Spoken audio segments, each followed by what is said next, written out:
Hey everybody, we are at C10 Nationals in Fort Worth, Texas at Texas Motor Speedway. We've brought Black Pearl, which is a square body truck that we have been building for the past 2 years. It is finally at a point where it is almost done.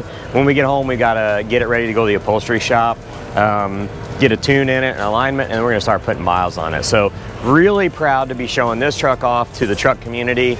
And then truck number 2 is Keith's blue and white truck, Cheap Thrills. You guys have seen on the channel before that he has done some work to it over the winter time, and he's going to be racing it on the Autocross this weekend.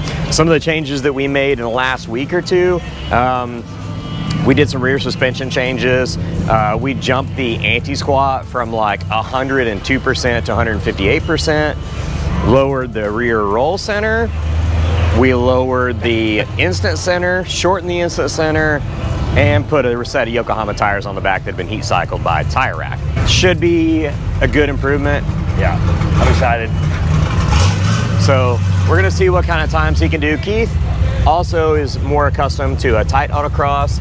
I think the truck will do better on this track cross than you think that it will. It looks like it's gonna be, like there's a lot more room. Oh yeah. It's gonna be a fast course. Yep, it's gonna be really fast. So anyways, these are the trucks that are here. You guys have seen some of the products that we sell. They're all out here. Everybody's kind of been instructed and has a good product knowledge. So what we're gonna do from here is I'll probably get some footage of the autocross action today. I'm gonna walk around and pick out some of my favorite trucks at the show, and then we're gonna go talk to some of our buddies that are local or that are vendors at the show too. So anyways, hope you enjoy this. Dylan. Down here in Texas, boy. Everything's bigger in Texas. Look at your wallets. Having a great time. C10 Nationals, baby.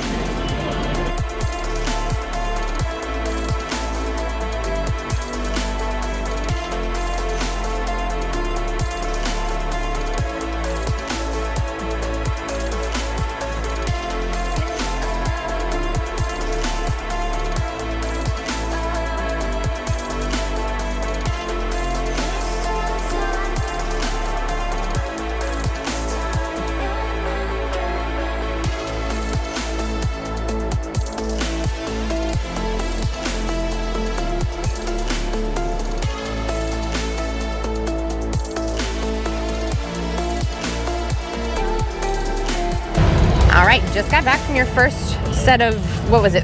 Three runs? Three. How'd it go? Groups with 5 trucks, and then they run those 5 trucks for 3 runs each. But you get to keep your tires hot, get to correct your passes quickly, which is nice because there are a lot of trucks that are out there trying to run. So were they 3 runs in a row? Not in a row, right, but there's a minute between your run. So like I said, they picked a group of 5 and line you up. The course is fast. Lots of room to play around.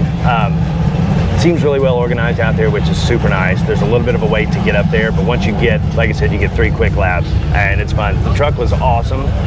Made some pretty big suspension changes right before we left the shop on Tuesday. So that was the first time I've got to drive it. We adjusted the upper bars and then lowered the roll center a couple inches, and it makes all the difference in the world. Between that and the new tires, for the first time ever, the front end is what's starting to loosen up a little bit. But the back of the truck is right where it's supposed to be. I'm sure it's going to get faster as long as I can keep my wits about me. I'm still pretty excited. That was a fun run. Awesome.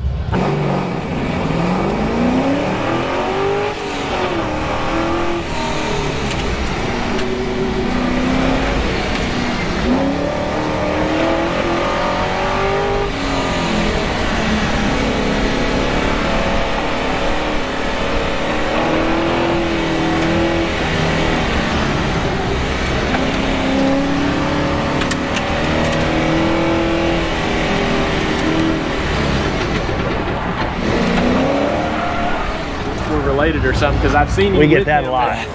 Several times. Yeah. We get that a lot. It's like, yeah. Is that your dad? No. No. Nope. You guys are set up, huh? That was Monte Carlo's dope. If I was you, I might be like, yes, I'll be right. It's bad, right? I think you're missing out, dude. The Monte Carlo's sick. It is bad. You like Dad? Yeah, Dad.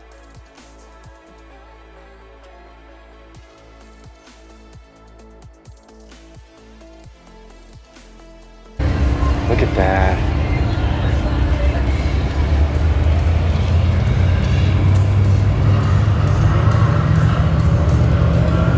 That's awesome.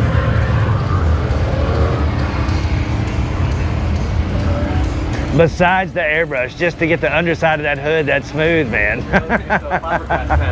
Oh, is it really? Yes, sir. Yeah. It's a whole complete piece. All Oh, the way to the corner. okay. That's crazy. That's awesome.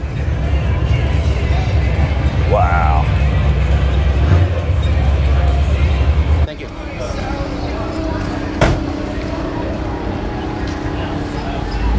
Look at this. That teal is pretty. Yeah.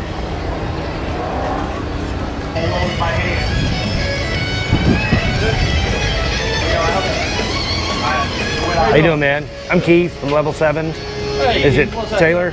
Okay. Face with the name. Good to meet you, man. Good to meet you. I'm You Jess, guys getting some the other action? half. Nice to meet you too. Every time somebody calls about one of these things, man, and they get it, they love it. I don't know if that feedback gets back to you or not, but this is our first time to Texas. Jesse and them, they've been here, but it's I mean, it's been open a couple hours, man, and it's already kind of wild. The autocross course is a handful. Yeah, I did a set like 20 minutes ago. Yeah. We really want to do like more stuff like that, like small. Dude, you've got to come up and take a ride. You got to come up and take a ride. Sure, yeah. It's when I'm in there by myself, I get in my head and you get all serious. But when somebody else is in, it's more fun. We talked to the guys at AMD. I think we're gonna try to head over to CK Truck Mag tent, see what those guys are up to, and see who we can find along the way.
Lasers and dualies, man.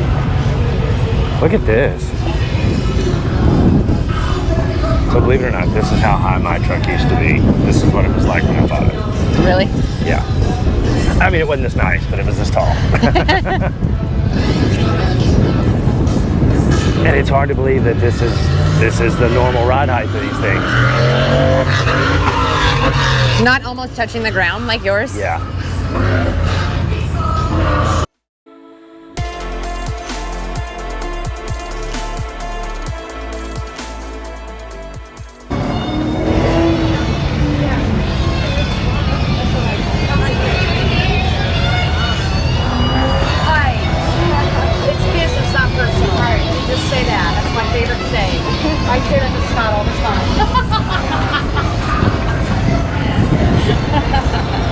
So this is a direct replacement for the Holley mid-mount alternator.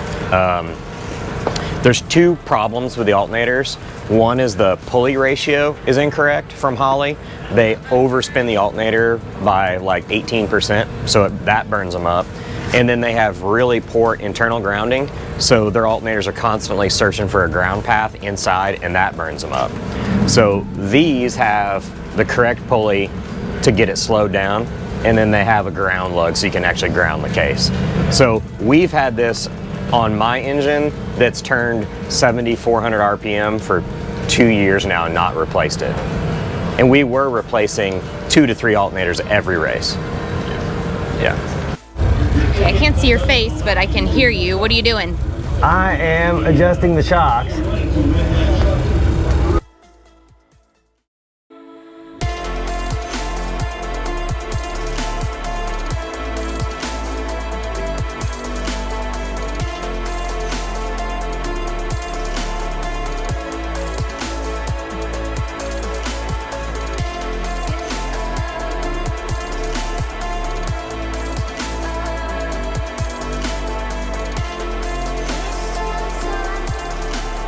capable, your driving style's gonna have to change because you were like momentum autocrossing before. Absolutely. And now you're gonna have to get into a smash, smash, smash, smash. You know, like brake, gas, brake, Which gas. is not what I do. This is what you've never done that before.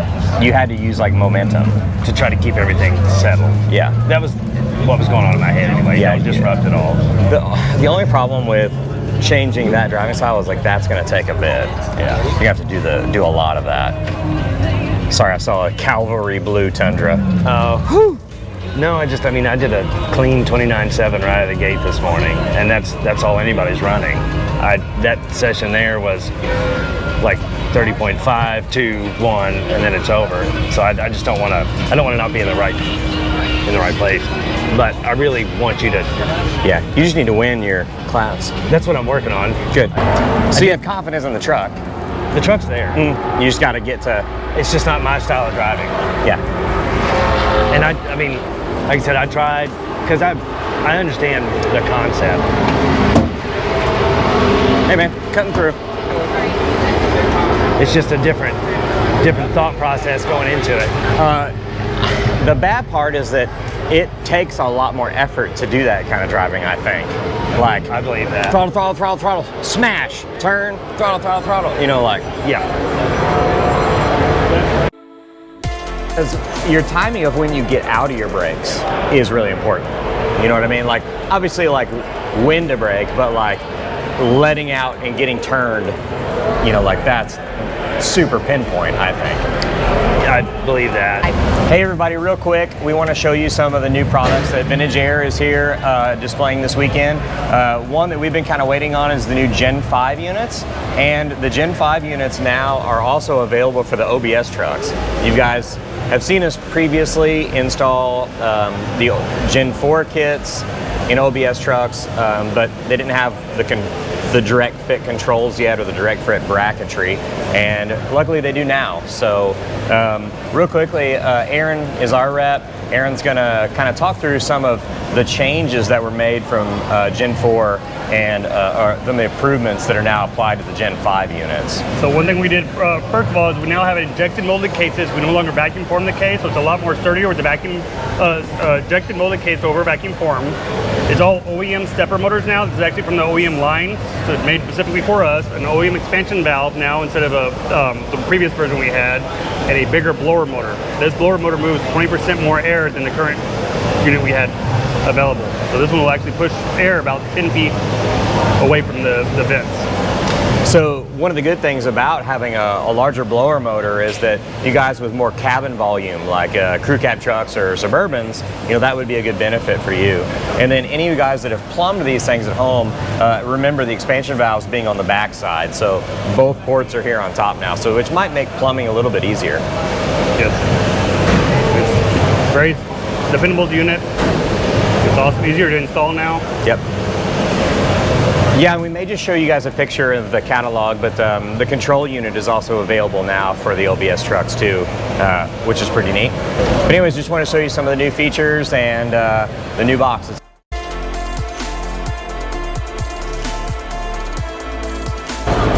These polishing kits and videos, man, I get sucked right into watching that. You're like, I need to buy all this. Well, I'm just like, this is why I don't have aluminum. But Yeah.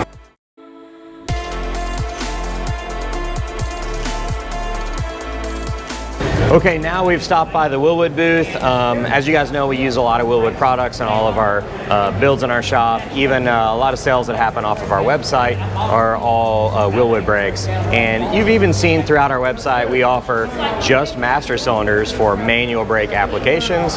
And now we've actually started to manufacture some of the firewall spacers to get located in the right spots and get the push rod lengths correct. After the sale is when we need all the information about what brake packages you guys are running on your pickup trucks, and that's how we determine what bore size to send you. And so I'm here with Steven, and he's going to kind of help us determine, like, give some general information on how we get that bore size and how we get there. Yep. Yeah, typical question is what bore size to run, and my follow-up question to that is what are we doing with it? Power brakes, hydro boost, are we doing vacuum booster or manual brakes? You guys have it real set up easy. You're always manual brakes, so Yeah. if they ever have any questions or pedal questions on that, or they're missing a complete pedal assembly, it's easy to send them over to you guys because you've calculated that leverage. Yeah, and so one pretty standard measurement that we can always give them, for instance, 67 to 72 trucks have a 6.3 to 1 pedal ratio. So we can give them that pedal ratio and then give them the information about what brake kits you guys have supplied us. And what they're looking for is piston surface area, right?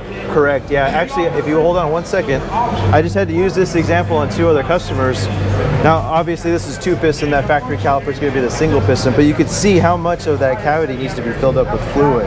Yeah. So your bore size on the master is going to be more to fill that up first. What we do on our 6 pistons is it's a lot smaller, so the volume requirement's not there. What you need is pressure. So that's why we have the 2 lower bore sizes that you recommend, 7/8 and 15/16. Yeah, absolutely. Yeah, so for that. when you have the big bore like that, that's when you need more volume, correct? Yes. More volume comes from the larger bore, but then you can run into a really firm pedal, correct? Correct, yes.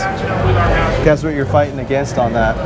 So sometimes you guys have sent us your information, and what we've responded is through Woodwood, they've told us that there's an imbalance. You know, there's piston surface area in the rear that is much greater, and that's where we're needing a lot of volume. So ideally what we would want to do is find a better piston surface area balance, correct? Correct, Like yeah. Drop rear What's the piston common question on that? What's going on in the rear where they're having the larger piston or piston area on? Yeah, a lot of people have bought like jegs brake kits for, I know exactly which one you're talking about. or disc brake kits for a 10 or 12 volt, and they come with a metric caliper that was originally used on the front of a car, and it has one single big piston. Right. So you think about all that tubing you're running along that whole car on that stroke of the pedal, all that fluid's going back there in the lines, and then it's got to fill up that piston, and they're complaining they don't have enough travel. Even if some of them have even had go up to 1 1/8 and they're calling our tech line, and they're still not getting a pedal.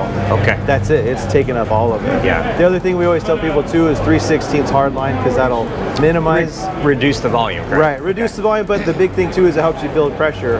Any common newer vehicle is going to have 3/16 hard line running for disc brakes anyways. Yeah, great. Cool.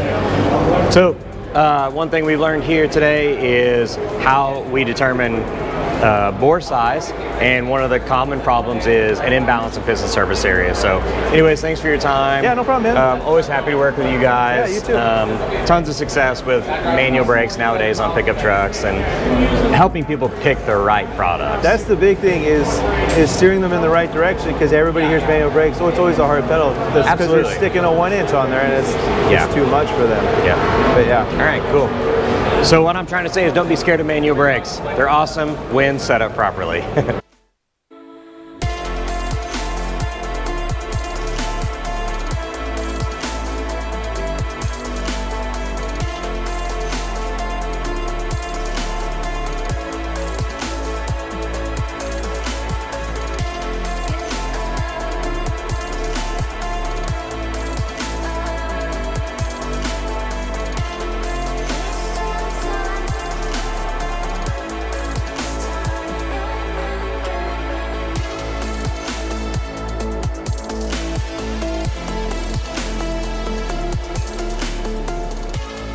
Day 2? Yep, day 2.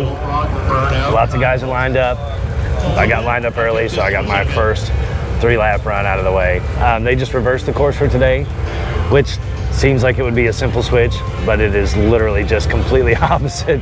They didn't change any of the obstacles, but it is different to go the other direction, speed in different places, but it is really fun. One of the cool parts about the course that they have set up is they do give you a lot of room to run and a lot of runoff if things don't go quite like you plan them to. But giving a few rides today, some of the other vendors, some companies that we deal with, and that's exciting, man, to let people kind of experience some of the stuff that we put together. Of course, this is just my version with a lot of help from Level 7 and AMD and Holley and Bowler, Willwood, Detroit Speed, and Motorhead Digital. So I'm gonna go kill some tires, and I'll talk to you guys soon.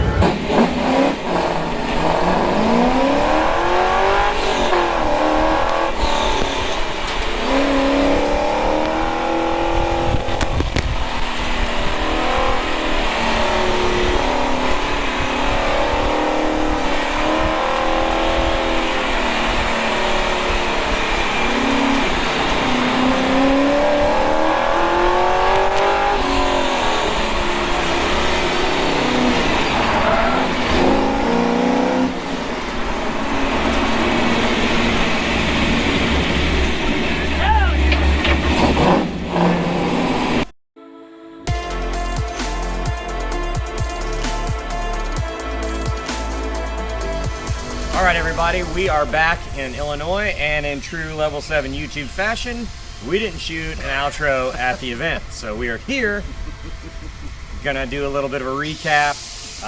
Keith did a good job. His truck performed really well. I don't know if we covered it any at all, but we made some rear suspension changes like 2 days before, and they did good. Everything worked out. He has a lot more forward bite, less roll in the back now, and a really good tire. So that made a pretty big difference. So now we've got some stuff to do over the next couple weeks before he goes to Muscle on the Mountain in Pennsylvania. That'll be a fun event. We'll make sure that we shoot a bunch of coverage of that. But Texas was good. We had a lot of traffic through our booth, and we got, as you guys can see, there was some videos of us talking to talking to Will Wood and some of our other friends. We had a really good time hanging with all the normal homies, but we're back now, and looking forward to some of the projects that we got going on here. Maybe at the end of this video, we'll kind of post up a little bit of our schedule for the rest of the year. But we've got C10 in Nashville. We've got another C10 Nationals in Nashville. There's a bunch of shows that we need to post up here so you guys know where we're going to be at, and maybe participate in some of those events. But anything you can add to your first Texas C10 Nationals experience? Texas was exactly what I expected. Tons of people, tons of trucks, and it was hot the entire time we were there. You know, that's why you talk. Keep going. But we did have a good time. The last minute changes to the truck were a huge change for me as a driver. So a lot of adjustments on my end to make, but it definitely worked. The truck did better as far as rear grip than it ever has before. It was really nice to see a lot of the people that we talked to online. So thank you to everybody that came by to say hi. And the ride-alongs were a blast. I wish we would have had some more time to include some more people. But like you said, there's a lot of events coming up throughout the season, so hopefully we can catch up then. Yep. Yeah, and one other thing that we noticed was there was a lot of people participating in the Autocross this year. Yeah, it's your new baby. But more so than every year. You know, like we've been in this little niche within the truck niche for a long time, but it's really cool to see a lot more people out enjoying their trucks on the Autocross along with Keith and some of us. But I'm sure there was 60 trucks in that line. Midday Saturday, I walked out there. I mean, there was a line as far as I could see. There was probably 10 groups of 5 that I saw out there. So, I mean, there was a lot of trucks and a lot of dudes having a really good time. I wish I had more time to talk to all you guys. But anyways, thank you for watching this video. Hope that you got something out of it. We're going to continue to try to do more of these as time goes on and through the summer. We've got a lot of really awesome, super high-tech, super badass builds going on in our shop. We're going to try our best to cover them the best we can. So anyways, thanks a lot, guys. Thanks a lot, everyone. Feel free to check out our website for any parts for your truck, any merchandise that we have, or if you have any questions about products or things that you want to do to your truck, send an email to sales@Level 7 Motorsports. If it's for me specifically, it's Jesse at Level 7 Motorsports, or you can call the shop and talk to Keith. So anyways, thank you so much. See ya. We're out.